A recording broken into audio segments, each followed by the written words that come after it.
So what is up? It's your boy Eric, straight up from Buandala, rapping from Regatta. Vlogging is the name of the game, and if subscribe to my channel, I'll promise to keep you entertained.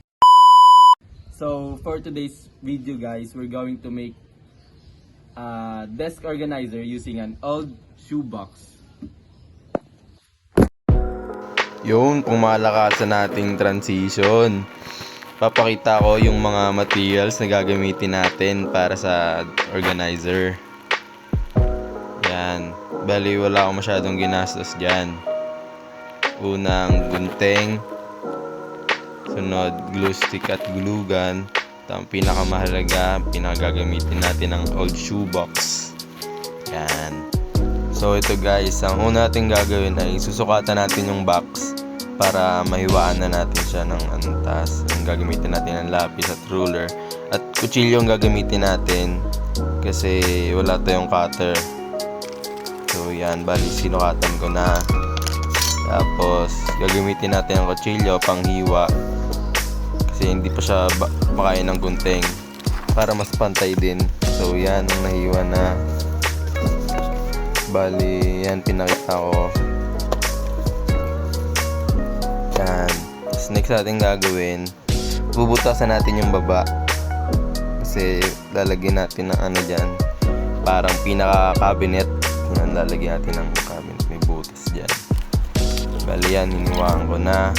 Habang naghiwa ko, yan, kita nyo may dumadating, may papansin. Yan. So bali yan, papansin talaga siya, oh. Ayun, tumigil, oh. Panoodin nyo din pala yung vlog niya guys, makikita din ako doon. Tapos yan, nung naiwa ko na, yan, bali may butas na dyan. Then next natin gagawin, cocoveran natin ng colored paper. Kailangan natin ng gunting at ruler kasi susukatan pa din natin at ng glue pandikit tsaka ng lapis. Yan. Yung colored paper na gagamitin ko, nakita ko na siya dito sa bahay, kaya yun na din yung ginamit ko para hindi nagagastos pa. Kaya mapapansin nyo yung color na ginamit ko dyan, random lang talaga. So yun, habang nagsusukat ako, biglang humangin ng malakas. Pala may darating, natalipok pa. Galing, oh, parang nating happened lang. So kaya din pala desk organizer yung napili ko kasi tuwing gagawa ko ng assignment dito sa bahay, wala akong lalagyan talaga mismo ng gamit. Kaya yun, kaya hindi naisip kong gawin para may lalagyan na din ako dito. So yan, sa color and value naman, na-apply ko dito yung repetition kasi dark and light color yung sunod talaga, magkasunod. May color dito na light violet, dark purple, blue and brown. One eternity later. So ayun guys, napakabilis sa pangyayari. Natapos ko na coveran yung pinaka-box niya. Meron diyang sa likod na color na violet, then sa gilid na light violet, at blue yung pinaka yung sa taas niya. Nilagyan ko din ng color pala yung loob na brown. Yan, para pag in-open siya may color pa din na makikita. Dahil din dyan sa color, may emphasize din siya kasi matingkad siya. So parang mapapansin mo agad siya.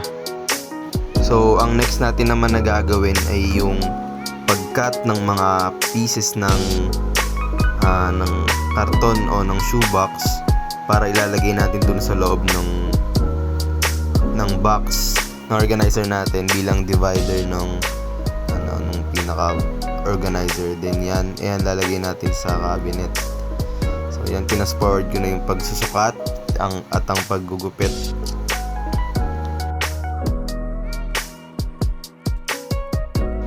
Yan, bali meron na tayong didikit na natin yung pinaka pambuo ng cabinet para dun sa baba ng organizer natin. Yan, pero kukuveran din natin siya ng light violet or purple para may color pa din siya kahit sa loob. A few moments later.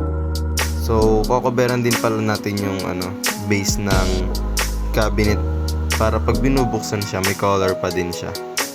Yan, didikitan din natin.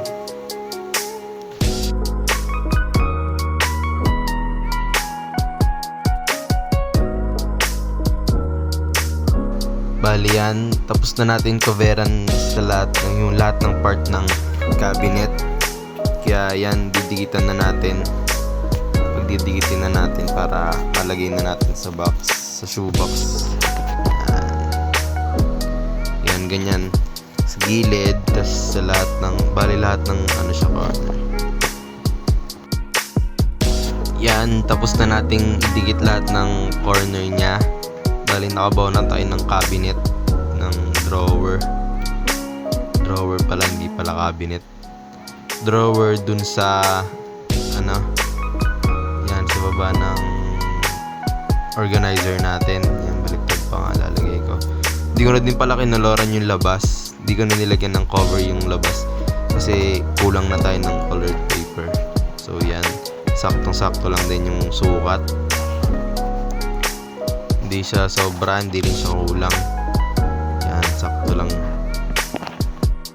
Ang next naman natin na ilalagay ay yung pang ano, harang dyan, parang divider nya. Yan, lalagay natin siya dyan para hindi maggalaw-galaw yung ano dun, drawer dun sa loob. Yan, didikit, lalagyan na natin ng ano, dikit yung pinaka ano niya, panlagay sa loob. Salamat nga pala sa nagpahiram ng glue gun dyan. Sa pareha, isang pareha dyan. Kilala nyo na yan. Di ko kapatid pero pareha siya, pareha kami. Ang next natin na ilalagay ay yung dyan sa taas ng ano, drawer para malalagyan din siya ng gamit dyan sa taas. Yan, kinoveran ko din pala yan ng colored paper para may colored. Bitin nga lang, sa gitna lang meron kasi kukulang na talaga ng colored paper yan. So yan, ulit dinikitan ulit natin para matibay.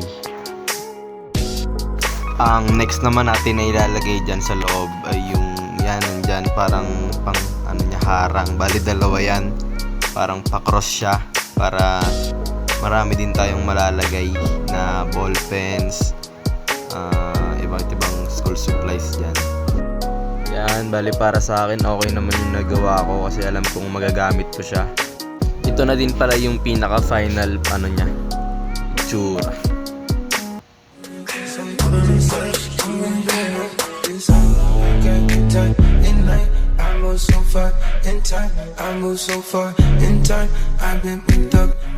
So ito na guys ang final product ng nagawa natin. Kung gusto nyo din gumawa ng desk organizer tulad niyan, sundan nyo lang ang step by step ng paggawa ko dito sa video.